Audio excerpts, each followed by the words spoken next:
prazer em poder servi-lo nessa noite, em nome de Jesus.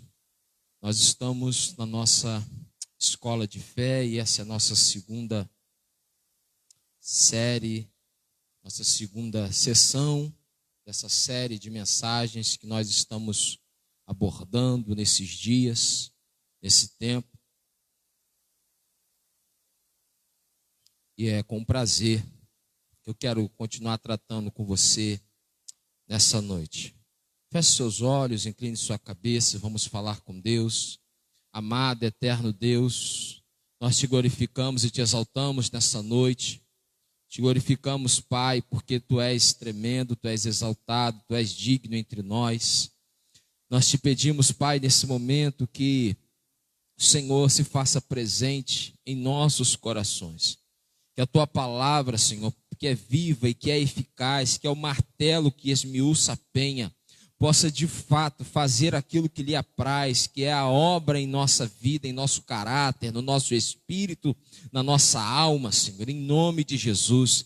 Queremos trazer cativa a nossa mente à sala do Teu trono. Queremos, Pai, estar alinhados contigo, por misericórdia. Traz, Senhor, a revelação, a iluminação da Tua palavra nesta noite, que o Senhor fale de acordo com a nossa necessidade, daquilo que precisamos ouvir. Te oramos assim em o nome de Jesus. Dizemos amém, amém e amém. Nós estamos nesta segunda sessão da série de mensagens, nossa escola de fé, e nós estamos tratando aqui de Gênesis capítulo 22. Então, fazendo uma recapitulação daquilo que já abordamos anteriormente, especialmente na última semana, a partir daquilo que Deus está fazendo na vida do patriarca Abraão, e nós precisamos entender que Deus, Ele nos envia provas, Ele nos manda provas, para que sejamos verdadeiramente talhados, para que sejamos ferramentados, para que, a fim de que possamos amadurecer, crescer na fé, crescer no nosso relacionamento com Deus. Abraão foi provado em vários momentos, em várias circunstâncias, até chegar ao lugar que nós estamos aqui tratando, especialmente a essa prova onde Deus vai lhe pedir o seu único filho.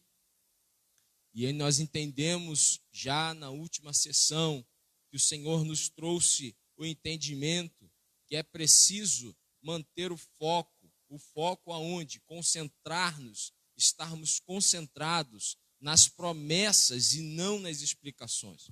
Isso porque, de fato, se por vezes nós falhamos porque não esperamos ser provados, achamos que a vida cristã é uma Disneylândia, né? Muitos, infelizmente, nós temos a percepção que vivem uma vida cristã acreditando que estão no parque, estão na Disneylândia de Deus, quando a vida cristã ela é pautada por desafios, ela é pautada por dificuldades, seja no âmbito da provisão, seja no âmbito existencial, no âmbito emocional, no âmbito relacional. O que é fato é que essas provas, elas vêm para nos preparar, para nos forjar.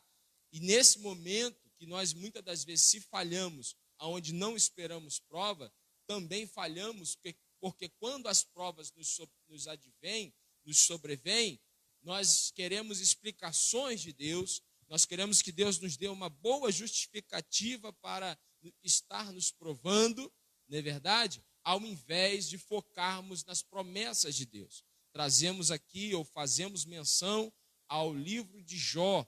Jó, no livro dos seus 42 capítulos, nós temos essa história, essa narrativa bíblica que nos ilustra quanto ao sofrimento, quanto à adversidade. Jó foi posto à prova, Jó foi posto em situação difícil, e ele vai sim questionar por vários momentos, conclamar Deus a um tribunal. No entanto, ele passa todo o livro sem ter uma explicação de Deus e termina o livro sem ter uma explicação de Deus. Mas ele termina também, de igual forma, conhecendo mais a Deus. E ele vai dizer: eu te conhecia de ouvir falar, mas hoje os meus olhos te veem. Isso nos faz entender, nos arremete à compreensão de que Deus, durante esse momento de prova ou de provações, durante esse momento de dificuldade, de adversidade, o resultado último é que nós cresçamos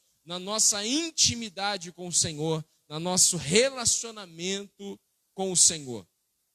Pois bem, e aí nós chegamos aqui a um momento muito fatídico, onde nós paramos no versículo 5, quando Abraão nos dá essa evidência de que ele diz aos seus servos: fiquem aqui no pé do monte. O versículo 5 precisamente vai nos esclarecer, né? Então disse aos servos: espere aqui com o jumento, eu e o rapaz iremos até lá e depois voltaremos. E depois de termos adorado, voltaremos para junto de vocês. Abraão está nos dando uma evidência de que o foco dele estava na convicção que Deus havia prometido a ele que ele teria uma descendência, e de que aquele rapaz não era um simples rapaz, não era qualquer rapaz, não era um filho apenas, mas era o símbolo, a personificação daquilo que Deus o havia prometido. Deus disse: a tua descendência será gerada a partir de Isaac. Abraão focou, ele estabeleceu o seu foco naquilo que verdadeiramente era importante. Muitas das vezes nós somos engodados, nós somos levados por distrações. O diabo é mestre em nos distrair, nosso adversário nos distrai, e nós tiramos o foco da promessa de Deus, e isso faz com que a gente vá olhar para as circunstâncias e não para o propósito. Até que Abraão vai nos ensinar um terceiro princípio: dependa da provisão de Deus. Então, espere provas de Deus. Espere provas de Deus. Esse é o primeiro princípio. Concentre-se nas promessas e não nas explicações.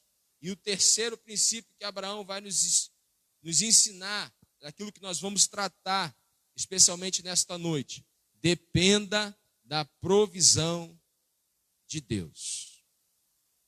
É bem verdade, queridos, que este é um tema muito necessário nesses dias, tendo em vista a crise a que estamos expostos e impostos, né? Foi nos imposto uma crise, e isso independe de seu credo religioso, da sua cor, da sua condição social. Nós estamos sendo impostos a uma crise. E nesse momento é de extrema importância tratarmos sobre esta verdade. Dependa da provisão de Deus. Abraão está nos ensinando. Aquele que é chamado pai da fé está nos ensinando. Pois bem, como temos aprendido, precisamos crescer na fé. Uma expressão popular que cita erroneamente uma fala de Jesus: se tiver fé do tamanho do grão de mostarda. Essa expressão, ela é muito citada em momentos de dificuldade, em momentos de adversidade. Se você, e até por pregadores, muitas das vezes desavisados, e que não se dão a percepção real do texto, né? E aí nós dizemos, porque se você tiver fé do tamanho de um grão de mostarda, você dirá a este monte: lança-te daqui para colar, e o monte irá. Todavia, querido, entretanto, não é isso que nosso Senhor Jesus nos ensina. Isso fica muito claro para que nós entendamos, que o nosso entendimento, que haja uma metanoia, uma renovação na nossa mente. Nós precisamos olhar para o texto. Mateus 17, 20, aonde Jesus faz essa citação. Claro que há os textos paralelos, né? Marcos, especialmente Marcos 9, você vai ter esse mesmo texto, mas a fala não vai mudar, Jesus vai dizer a mesma coisa. Mas se você olhar para Mateus 17, 20, você vai ler aí, você vai ter a narrativa do que está acontecendo. Mateus 17, Jesus sobe a um monte, e lá em cima no monte ele está com Pedro, Tiago e João, 3 apenas dos seus discípulos. E lá no alto desse monte, o texto diz que Jesus vai ser transfigurado. Suas vestes vão ficar brancas, como nenhum sabão de lavandeiro, como nenhuma lavanderia na terra poderia proporcionar. Sua face vai resplandecer. Jesus vai estar ali transfigurado.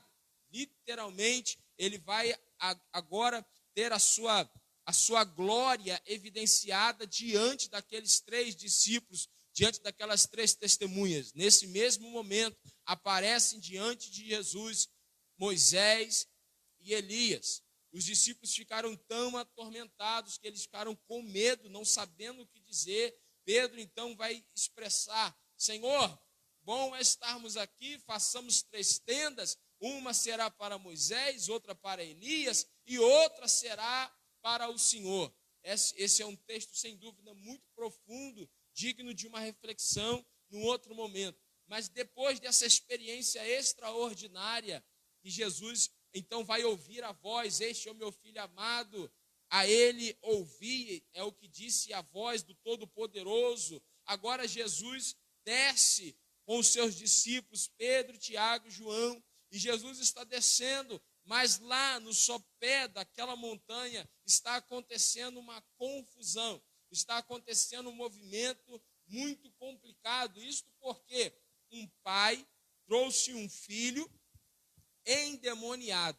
Ele vai trazer um filho endemoniado, e no sopé do monte estão 9 dos discípulos de Jesus, pelo menos. 9 dos discípulos ficaram ao pé do monte, 3 subiram com ele. E aqueles 9 estão tentando expulsar o demônio.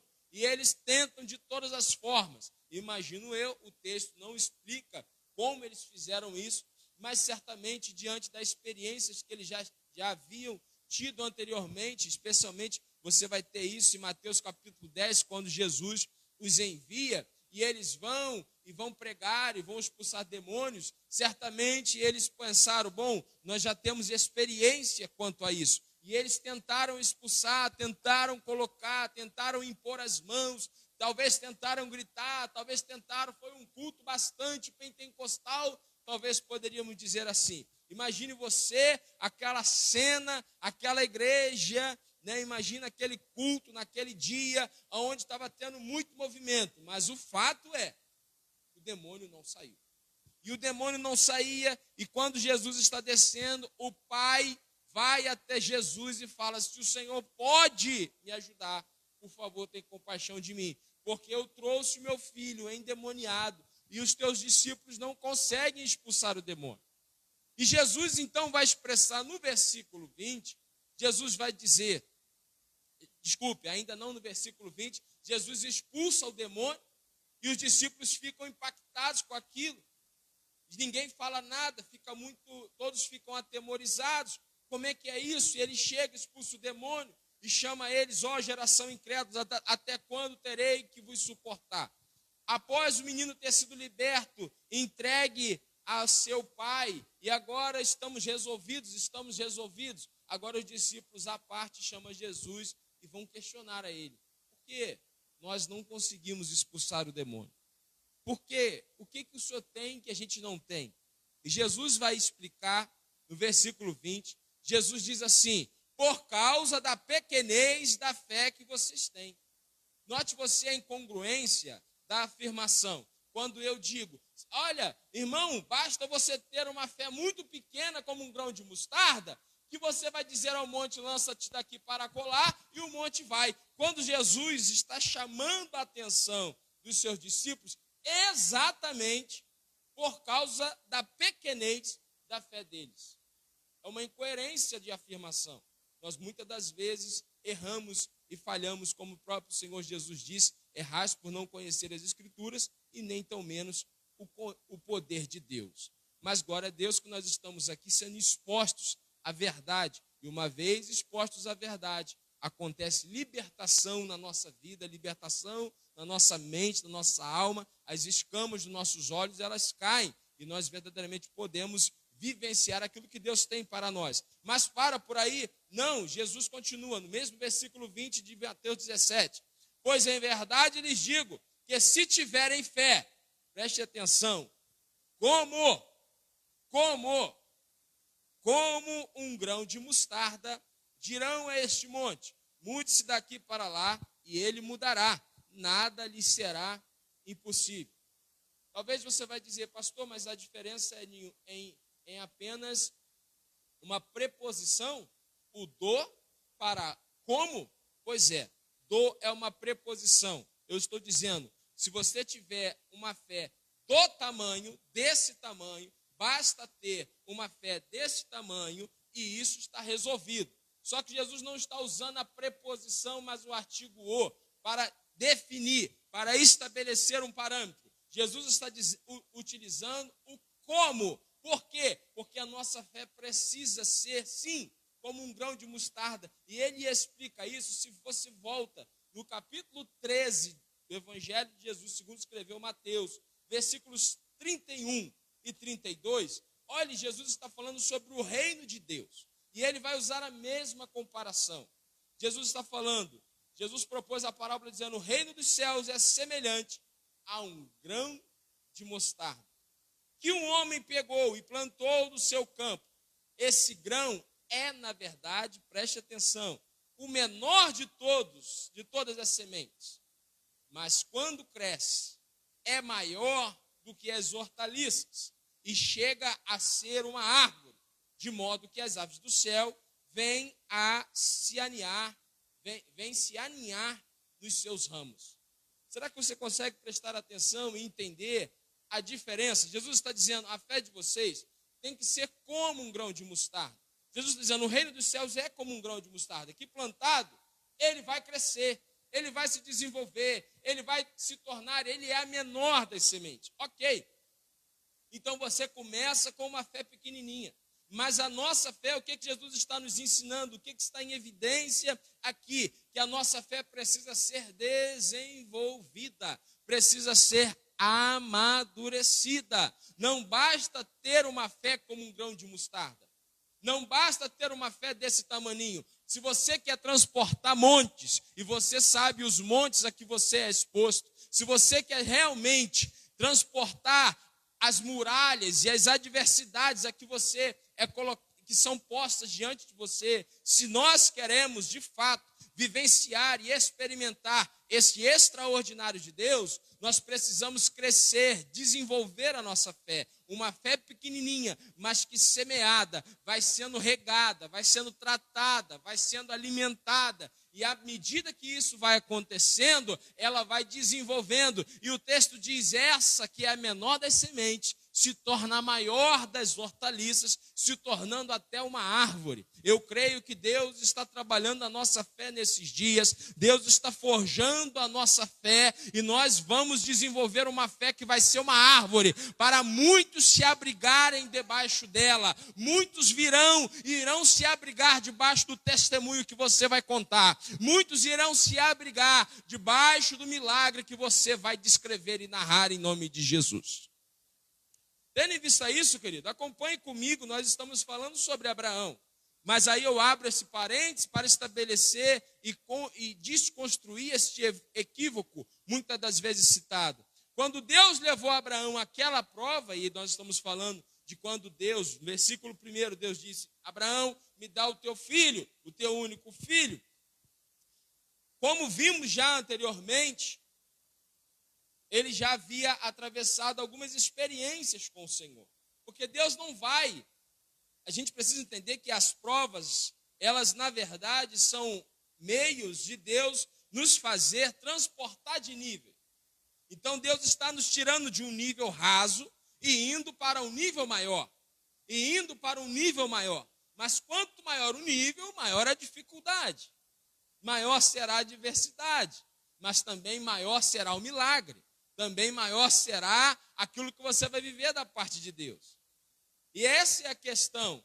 Aonde você quer viver? No nível da mediocridade ou no nível do extraordinário? No nível daqueles que vivem de forma comum ou no nível daqueles que experimentam o sobrenatural de Deus? Deus tem milagres, Deus tem o extraordinário, Deus tem o sobrenatural para todos nós.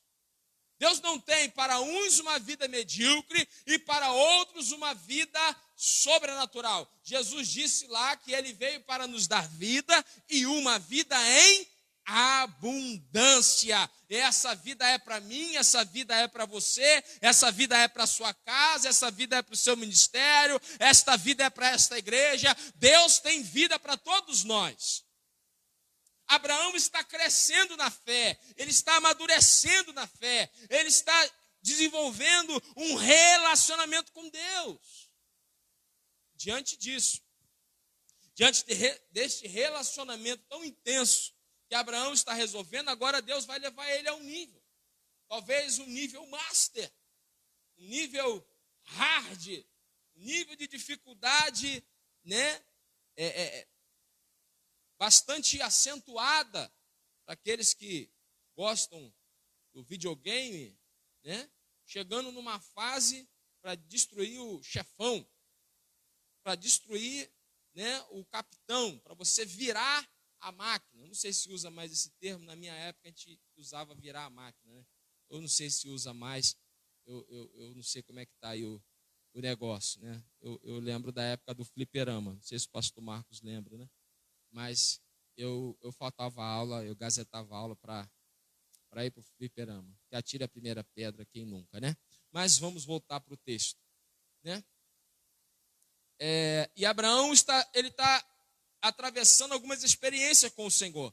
Isso nos mostra que Deus vai nos proporcionando provas à medida da nossa capacidade de crescimento. Da nossa capacidade de crescimento. Por quê? Porque a Bíblia vai dizer que a cada um o Senhor deu uma medida de fé. O que é isso? Não adianta, a fé ela precisa amadurecer. Eu preciso estar maduro. Eu não posso, eu tenho um filho de 14 anos. Jamais ousaria pegar uma chave de um automóvel e dizer, vá para casa e leve o carro. Por quê? Porque o meu filho tem deficiência? Absolutamente, graças a Deus, meu filho é muito saudável, muito inteligente, muito perspicaz, muito bonito. Quantos elogios, né? Nem sabia que ele era isso tudo. Mas meu filho é. Porém, ele não tem maturidade para dirigir um automóvel. Ele não tem ainda condições de assumir responsabilidades quanto a estar detrás de um volante. Então, Deus vai nos proporcionando provas à medida que a nossa capacidade de crescimento ela vai evoluindo. Abraão está nos ensinando que ele não poderia confiar nos seus sentimentos, porque certamente ele amava seu filho. Sabe qual é a nossa dificuldade em crescer na fé? Você está na escola da fé, querido. Então preste bem atenção. A nossa dificuldade em crescer na fé é porque nós queremos andar por fé, mas impulsionados pelos nossos sentimentos. A gente quer obedecer a Deus a partir daquilo que a gente sente. Imagine você, será que Abraão não amava o seu filho? Será que Abraão não tinha, de fato, apreço por aquele rapaz?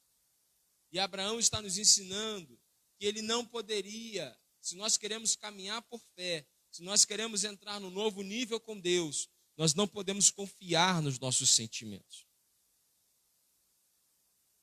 Abraão não poderia nem mesmo contar com ninguém. Sabe, queridos? A Bíblia diz que Abraão levanta de madrugada, pega o rapaz e alguns servos e vai. Mas quando ele chega no pé do monte, do lugar que Deus o havia direcionado, ele diz aos seus servos, fiquem aqui, nós vamos subir. A gente precisa entender que há momentos na nossa vida que a gente não pode contar com ninguém, porque precisamos aprender a depender de Deus. Deus vai afastar. E aí a gente entra em crise, porque as pessoas não respondem o nosso WhatsApp, porque ninguém me liga na quarentena, porque me abandonaram. E a gente fica, ainda ousa citar o Salmo 22, que Jesus citou lá na cruz. Eli, Eli, lama sabachthani, Deus meu, por que me desamparaste? A gente entra em crise porque aquela irmã não nos procura mais. A igreja nos abandonou. E a gente não entende que é Deus nos levando a outro nível. Abraão está me ensinando que ele não poderia contar com ninguém, porque Deus estava levando ele a um nível de dependência total. E neste nível de dependência não tinha esposa, não tinha servos, não tinha ninguém. Era ele, a prova e Deus. Era ele, a prova, o menino e Deus. Era ele, o sacrifício e Deus. Será que a gente consegue entender isso, querido? Que Deus nos leva a esses níveis. Por quê? Porque Deus quer nos maltratar absolutamente. Porque Deus não tem amor por nós absolutamente. É exatamente o contrário, porque Ele é um pai, e como pai Ele quer nos ver crescer, Ele quer nos ver desenvolver, Ele quer nos fazer experimentar coisas sobrenaturais que nem olhos viram, nem ouvidos ouviram, nem jamais subiu ao coração do homem, mas Deus nos revelou pelo Espírito Santo. Deus quer nos levar a estas realidades. E nesse lugar, querido, não tem ninguém. A gente se vê isolado. A gente se vê literalmente à mercê. E agora? Sabe, queridos, Deus está nos ensinando. E é nesse momento que surge, no momento da aprovação, a gente espera pela provisão. Nós estamos aprendendo a esperar, depender da provisão de Deus. Depender da provisão de Deus. E nesse momento surgem 3 perguntas. Onde? Quando? Como?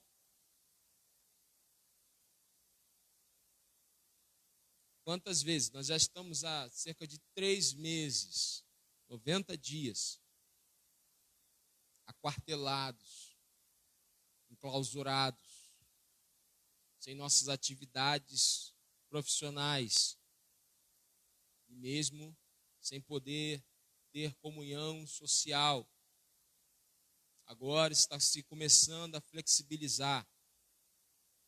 Mas quantas das vezes você já se perguntou, onde ou de onde virá a provisão? Quando que vai chegar? Como que Deus vai fazer? Eu quero, a partir da experiência de Abraão, observar com você nessa noite. Observar com você essas três perguntas. Deus prover no lugar indicado por Ele. Onde que Deus vai prover? Deus prover no lugar indicado por Ele. Abraão está me ensinando um princípio. Deus chamou Abraão e disse: Abraão, pega o seu filho, seu único filho, e vá para um lugar que eu vou te mostrar. Ele caminha 3 dias. 3 dias depois de caminhada, Deus falou: é ali, no Monte Moriá. E Abraão deu esse nome àquele monte. Foi Abraão que nomeou o nome, que nomeou o monte, desculpe. E por que ele deu esse nome àquele monte? Porque ele disse: no lugar que Iavé Jireh, no lugar da provisão. Mas por que Deus, onde Deus provê? No lugar que ele indicou. Abraão estava no lugar certo, de modo que Deus pôde ir ao encontro de suas necessidades. Abraão estava no lugar certo, de modo que Deus pôde ir ao encontro das suas necessidades. Preste bem atenção nisso, querido. Não temos o direito de esperar, irmã Marinice, pela provisão de Deus, se não estivermos dentro da sua vontade. O desafio é que nós vivemos é porque muitos de nós queremos experimentar a provisão de Deus naquilo que Deus não nos direcionou, no lugar onde Deus não nos direcionou. E se não estivermos submetidos a esta vontade soberana de Deus, não temos o direito de esperarmos a provisão de Deus. Abraão experimentou a provisão de Deus naquele monte, porque ele estava no lugar certo. Ele estava no lugar da obediência. Esse é o desafio, estar no lugar da obediência. Estar no lugar da obediência. Não está anotado, mas eu vou ler com você aqui um texto. Me vem à memória agora. Provérbios. Livro de Provérbios. Eu não anotei aqui no meu esboço, mas a gente encontra. Provérbios, capítulo 28, versículo de número 9. Provérbios 28. Versículo de número 9. Olha o que diz o texto sagrado. Quem desvia os ouvidos de ouvir a lei, quem desvia os ouvidos de ouvir a lei, até a sua oração será abominável.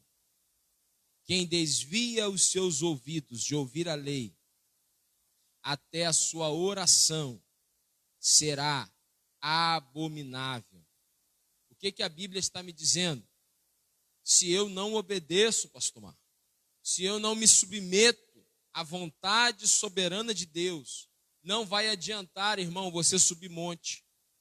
Não vai adiantar você fazer a campanha das 40 cabeçadas na cruz. Não vai adiantar você andar no caco de vidro.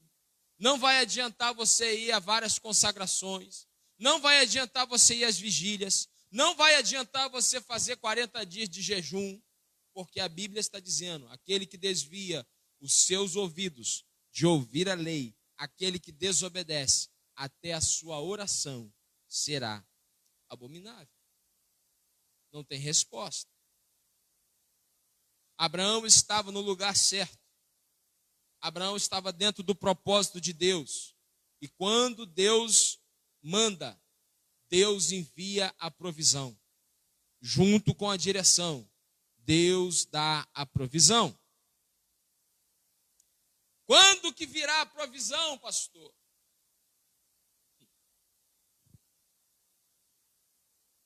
Quem gosta de esperar? Ninguém gosta de esperar. Talvez esse seja o maior desafio da humanidade, esperar. Mas Abraão está me ensinando. E quando que virá a provisão? Exatamente quando precisamos. Nem antes, nem depois. Nem antes, nem depois. Carta aos Hebreus, capítulo 4, versículo 16, eu leio: portanto, aproximemo-nos do trono da graça com confiança, a fim de recebermos misericórdia e encontrarmos graça para ajuda em momento oportuno. Vá ao trono da graça com confiança, mas crendo que a ajuda do Senhor virá exatamente no momento em que você precisar. João capítulo 11 conta a história de uma família que morava numa aldeia de Betânia, uma família bastante conhecida. A família de Marta, Maria e Lázaro. A Bíblia diz que Lázaro estava enfermo. E Marta e Maria pedem a um servo, dão uma ordem, precisamente, a um de seus servos que vá avisar a Jesus. Avise ao mestre que Lázaro, o seu amigo, está enfermo. E a Bíblia diz que Jesus recebeu o recado, o que a gente poderia dizer hoje. Ele ouviu a oração. Mas Jesus foi? Não. Ele ainda espera 2 dias. De onde Jesus estava até onde Marta e Maria estavam, 2 dias de viagem. Jesus espera 2 dias. 2 dias ele começa a caminhar e ele chega 4 dias depois de que Lázaro já estava morto e enterrado. Quando Jesus chega, Marta corre e vai até Jesus e ela expressa: Senhor, se tu estivesse aqui, meu irmão não teria morrido. Essa é a expressão de todos nós. Nós temos muito de Marta em nós, sobretudo essa sociedade pós-moderna, sociedade do fast food, do tudo rápido. Nós temos muito de Marta, porque Marta está dizendo: Senhor, se o Senhor estivesse aqui, o Senhor teria evitado o problema. Nós não teríamos passado por isso. Quando Jesus, quando ouviu a informação de que Lázaro estava doente, ele disse: esta enfermidade não é para a morte, mas é para a glória de Deus. Deus vai enviar a provisão. Recebe isso aí na tua casa, em nome de Jesus. Recebe isso na tua vida. Deus vai enviar a provisão exatamente quando você precisar dela. O apóstolo Paulo vai dizer em carta aos Filipenses: e o meu Deus, segundo as suas riquezas em glória, suprirá todas as minhas necessidades. E a gente entra em crise porque a gente acha que Deus está atrasado. Mas Deus não chega atrasado. Existe um momento oportuno. Então chegue hoje, se achegue hoje ao trono da graça de Deus, como diz Hebreus capítulo 4, versículo 16, com confiança, porém crendo que a misericórdia do Senhor e a graça de Deus irá te alcançar em tempo oportuno. Deus tem um tempo exato para essa provisão. O que Abraão precisava? Ele precisava de uma resposta. Ele subiu ao monte para sacrificar. E ele precisava de um sacrifício. Ele precisava estabelecer um sacrifício. E ele sobe e pega o menino, está lá em cima do monte. E aí, nesse processo, a gente se pergunta: como Deus vai fazer isso? Lembra das explicações? Quando falamos de fé, somos levados a pensar no milagre. Isso não está errado. Porém, Deus faz milagres através das situações mais normais da nossa vida. Eu tenho aprendido isso na minha caminhada, querido. E os milagres que Deus opera são nas nossas situações mais cotidianas da vida. Efésios capítulo 3, versículo 20 diz: e aquele que é poderoso para fazer infinitamente mais do que tudo quanto pedimos ou pensamos, vírgula, segundo o poder que em nós opera. O nosso equívoco, a nossa interpretação errada, meu irmão Pedro, consiste do entendimento de que Deus é uma divindade que vai resolver todos os meus problemas. Então é o Aladim da lâmpada. A gente tem essa sensação, para não dizer essa convicção, de que muitos daqueles que se dizem crentes, que adentram em nossas igrejas, nossos templos, ouvem as pregações, tem Deus Todo-Poderoso, Yahvé Elohim, o El Shaddai, como uma lâmpada do Aladim, que basta eu esfregar e ele vai me dar a oportunidade de pedir 3 desejos. Quando o texto lá de Efésios capítulo 3, versículo 20, o apóstolo Paulo está me ensinando, ele é poderoso, ele tem poder, ele é onipotente, ele é o criador de todas as coisas, ele é o detentor de todas as coisas, nele tudo subsiste. E aquele que é poderoso para fazer o quê? infinitamente mais do que daquilo que você pede, daquilo que você pensa. Agora, como que ele faz? Segundo o poder que opera em nós. Então, Deus não muda o problema, Deus transforma a mim. Deus não vai mudar as circunstâncias, Deus vai me transformar dentro delas. Você está entendendo isso, querido? É dentro dessas circunstâncias, é no meio desse processo que Deus está trabalhando em você. Como que Deus vai fazer isso? As circunstâncias mais cotidianas da sua vida. Sabe? E porque a gente, diante desta realidade, às vezes não nos apercebemos daquilo que Deus está fazendo. Abraão precisava de um carneiro. Ele precisava de um sacrifício. Então Deus não iria enviar um rebanho para ele.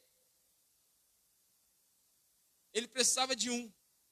Por que Deus vai mandar um rebanho?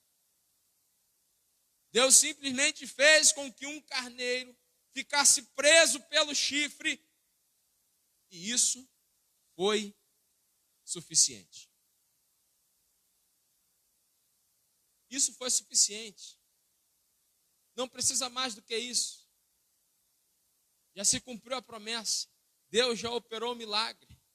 Quando Abraão olha, levanta os olhos e vê um carneiro, ele levanta, ele prepara o sacrifício, ele coloca o menino ali. Nós vamos trabalhar isso mais adiante. E ele levanta o cutelo e Deus diz: Abraão, não faça tal, porque agora sei que temes a Deus. E Abraão recolhe a sua mão e ele levanta os olhos e vê um carneiro preso pelo chifre. Deus não fez brotar um carneiro. Deus simplesmente providenciou o sacrifício. Quando eles estavam subindo, Isaac perguntou: meu pai, eu vejo fogo, eu vejo a lenha, eu vejo o cutelo, mas onde está o sacrifício? A resposta de Abraão foi: Deus proverá para si o cordeiro, meu filho. Deus provê na tua vida. Deus não vai te pedir nada que Ele mesmo não seja a provisão daquilo que Ele está te pedindo. Pega isso nesta noite. Deus não irá te pedir nada que Ele mesmo não seja a provisão daquilo que Ele está te pedindo. Deus está nos levando a amadurecer, a crescer na fé. Nós estamos em uma escola da fé. E eu creio em nome de Jesus que à luz da palavra de Deus iremos ser admoestados, exortados, mas também seremos edificados e encorajados a subir de nível. Deus vai te levar a viver coisas extraordinárias. Recebe essa palavra no seu coração, em nome de Jesus. Vamos ficar de pé nessa noite. Aleluia.